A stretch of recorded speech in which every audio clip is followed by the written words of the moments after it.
করতেছে না। Bus stand, টেম্পু stand সব তো আমাদের হাতে, কিন্তু শিবির ইফতারি করানোর এতটা কমতে ফেলো রাকিব ভাই, আমার তো মাথায় কাজ করতেছে না। সমস্ত গরিব মানুষের পকেট হইল বাইতুল মাল, আমাদের জামাত ইসলামের একটা ব্যাংক। আমাদের বাংলাদেশ ব্যাংক আল্লাহ না করুন হয়তো কোনোদিন ব্যর্থ হয়ে যেতে পারে, আমাদের প্রাইভেট ব্যাংক, সরকারি ব্যাংক এক সময় দলীয় হয়ে যেতে পারে, কিন্তু আলহামদুলিল্লাহ আলহামদুলিল্লাহ আলহামদুলিল্লাহ বাংলাদেশ জামাত ইসলামের এই গরিব মানুষের পকেটের ব্যাংকগুলো কখনো বন্ধ হবে না ইনশাআল্লাহ। এবং এই পরিস্থিতির কারণেই আল্লাহ তাআলা আমাদের বিগত 15 বছরে যত ঝড়-ঝাপটা এসেছে, আমাদের অর্থের কারণে কোনো কাজ হয় নাই, এমন কোনো কাজ আল্লাহ, এমন কোনো বড় পরীক্ষা আমাদের সামনে আল্লাহ তুলে ধরেন নাই।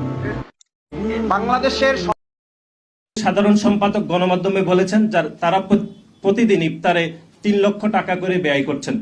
যদি প্রতিদিন 3 লক্ষ টাকা করে ব্যয় করা হয়, তাহলে এই পবিত্র রমজানে প্রায় 90 লক্ষ টাকা তারা ব্যয় করছেন। আমরা আপনাদের মাধ্যমে তাদের কাছে জানতে চাই, এই 90 লক্ষ টাকা একটি সাধারণ শিক্ষার্থীদের সাধারণ সংগঠন হিসাবে তারা কিভাবে উপার্জন করছেন বা তাদের অর্থায়নের উৎস কিভাবে আসছে, সেটিও আমরা জানতে চাই। এবং বাংলাদেশ জাতীয়তাবাদী ছাত্রদল সাধারণ শিক্ষার্থীদের সংগঠন হিসাবে আমরা সাধারণ শিক্ষার্থীদের জন্য কাজ করছি, এবং আমরা সাধারণ শিক্ষার্থীদের জন্য যে অর্থটুকু ব্যয় করছি সেটি স্বচ্ছতা এবং জবাবদিহিতার মধ্যে আমরা রয়েছি বলে আমরা বিশ্বাস করি।